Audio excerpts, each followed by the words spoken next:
Two men in a smoking room were talking of their private school days.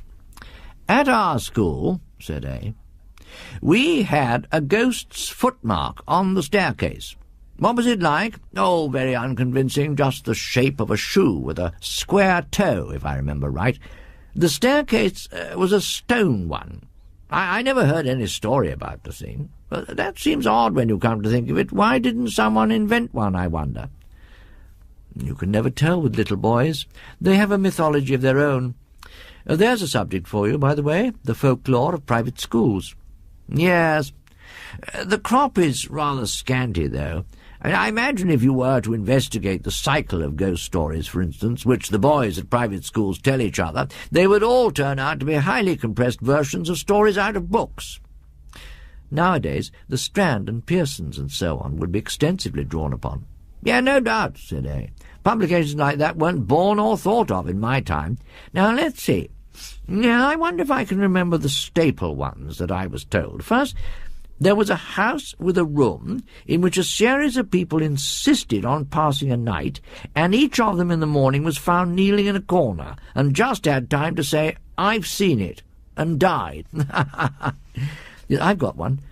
There was a man who heard a noise in the passage at night, opened his door, and saw someone crawling towards him on all fours with his eye hanging out on his cheek.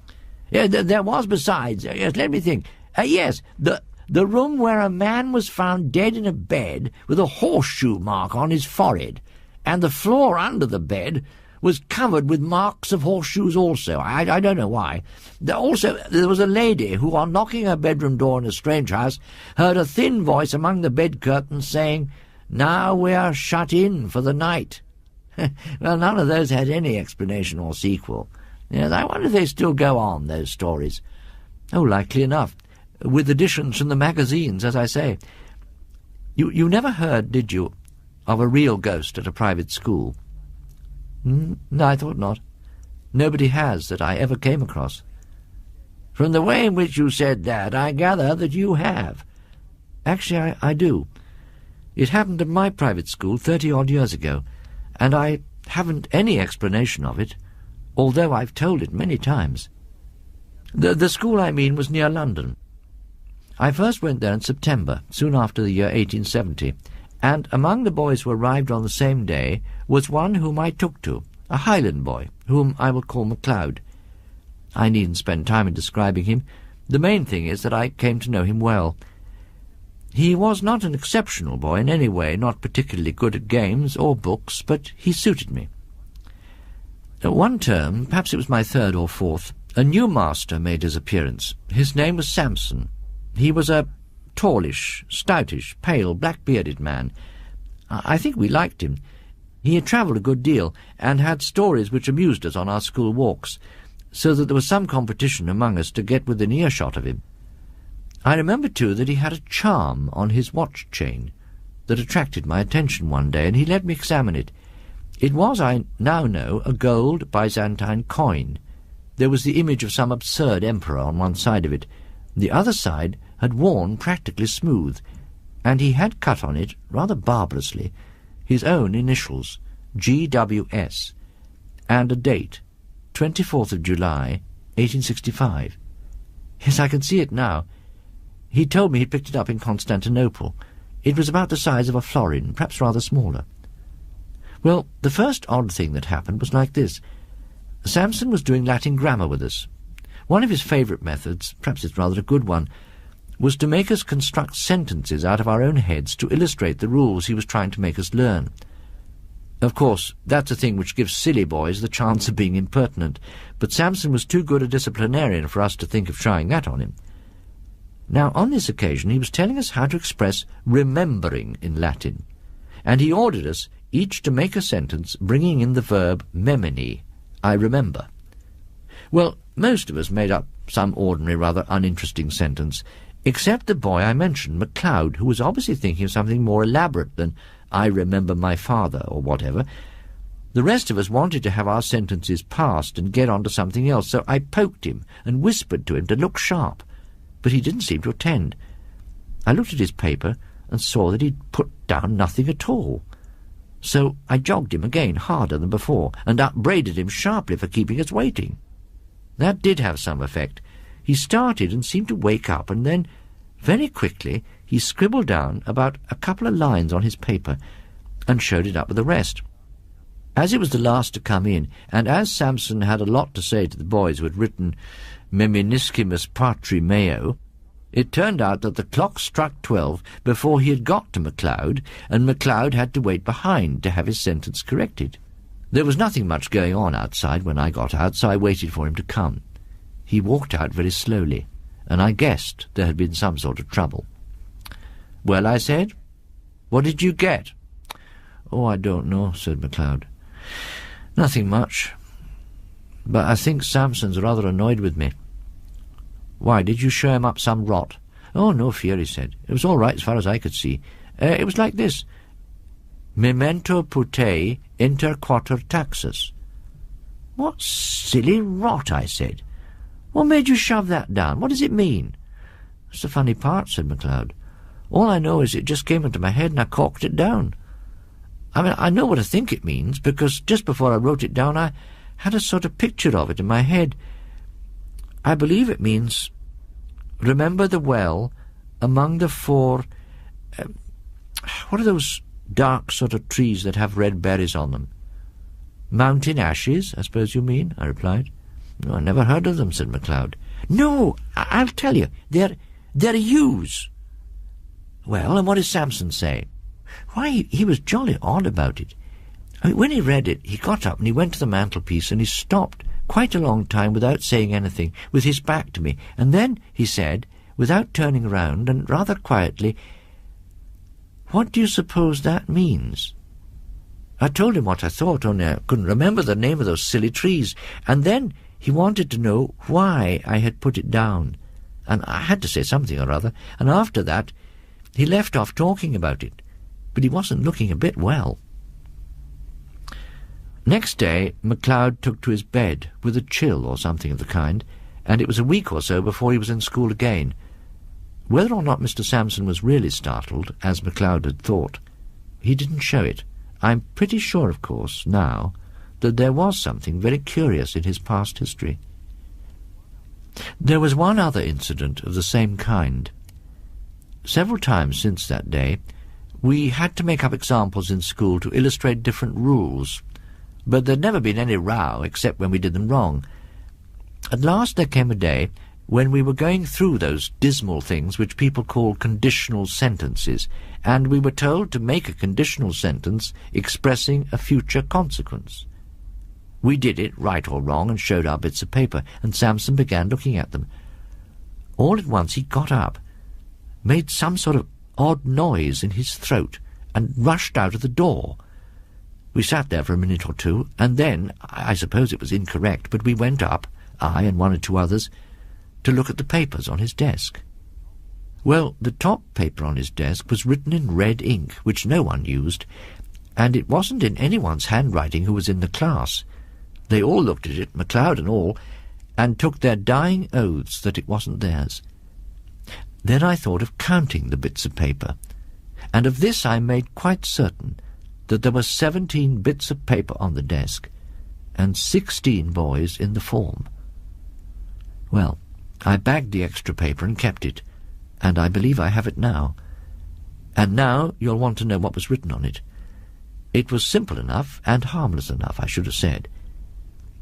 Si tu non venieris ad me, ego veniam ad te, which means, I suppose, if you don't come to me, I'll come to you. That same afternoon I took it out of my locker. I know for certain it was the same bit, for I made a finger mark upon it, and no single trace of writing of any kind was there on it. I kept it, as I said, and since that time I've tried various experiments to see whether invisible ink had been used, but absolutely without result. So much for that. After about half an hour Samson looked in again, said he'd felt very unwell, and told us we might go. Next day he was in school again, much as usual. That night the third and last incident in my story happened. We, MacLeod and I, slept in the dormitory at night, at right angles to the main building on the first floor. There was a very bright full moon. At an hour which I can't tell exactly, but sometime between 1 and 2, I was woken by somebody shaking me. It was MacLeod, and a nice state of mind he seemed to be in. "Come," he said, "come, there's a burglar getting in through Sampson's window." As soon as I could speak, I said, "Well, why not call out and wake everybody up?" "No, no," he said, "I'm not sure who it is. Don't make a row. Come and look." Well, naturally I came and looked, and naturally there was no one there. I was cross enough and should have called MacLeod plenty of names, only I couldn't tell why. It seemed to me there was something wrong, something that made me glad I wasn't alone to face it. We were still at the window looking out, and as soon as I could, I asked him what he'd heard or seen. "I didn't hear anything at all," he said, "but about 5 minutes before I woke you, I found myself looking out of this window here, and there was a man sitting or kneeling on Sampson's windowsill and looking in, and I thought he was beckoning. He was beastly thin, and he looked as if he was wet all over, and," he said, looking round and whispering, as if he hardly liked to hear himself, "I'm not at all sure that he was alive." The next day Mr. Sampson was gone, not to be found, and I believe no trace of him has ever come to light since. In thinking it over, one of the oddest things about it all has seemed to me to be the fact that neither MacLeod nor I ever mentioned what we had seen to any third person whatever. We seemed unable to speak about it at the time. Over the years, however, I have told the tale a number of times. Once to a gentleman who had been staying at a country house in Ireland. One evening his host was turning over a drawer full of odds and ends in the smoking room. Suddenly he put his hands on a little box. "Now," he said, "you know about old things. Tell me what that is." My friend opened the little box and found in it a thin gold chain with an object attached to it. "Oh, what's the history of this?" he asked. "Odd enough," was the answer. "You know the yew thicket in the shrubbery? Well, a year or two back we were clearing out the old well that used to be in the clearing here. And what do you suppose we found?" "Is it possible you found a body?" said the visitor, with an odd feeling of nervousness. "We did that. But what's more, in every sense of the word, we found 2.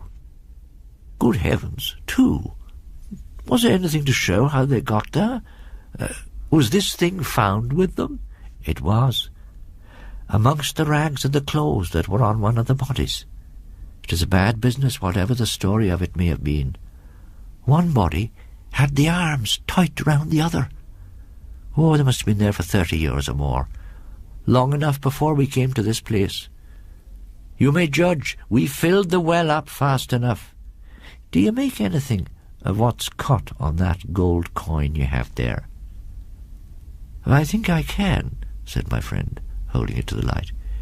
"It seems to be GWS, 24th of July, 1865. "I've seen it, and died." "I've got one. There was a man who heard a noise in the passage at night, opened his door, and saw someone crawling towards him on all fours with his eye hanging out on his cheek. There was besides, yes, let me think. Yes, the crop is rather scanty, though. I imagine if you were to investigate the cycle of ghost stories, for instance, which the boys at private schools tell each other, they would all turn out to be highly compressed versions of stories out of books. Nowadays, the Strand and Pearsons and so on would be extensively drawn upon." "Yeah, no doubt," said he. "Their case was a stone one. I never heard any story about the thing. But that seems odd when you come to think of it. Why didn't someone invent one, I wonder?" "You can never tell with little boys. They have a mythology of their own. There's a subject for you, by the way, the folklore of private schools." "Yes." 2 men in a smoking room were talking of their private school days. "At our school," said A, "we had a ghost's footmark on the staircase. What was it like? Oh, very unconvincing, just the shape of a shoe with a square toe, if I remember right. Publications like that weren't born or thought of in my time. Now, let's see. Yeah, I wonder if I can remember the staple ones that I was told. First, there was a house with a room in which a series of people insisted on passing a night, and each of them in the morning was found kneeling in a corner, and just had time to say,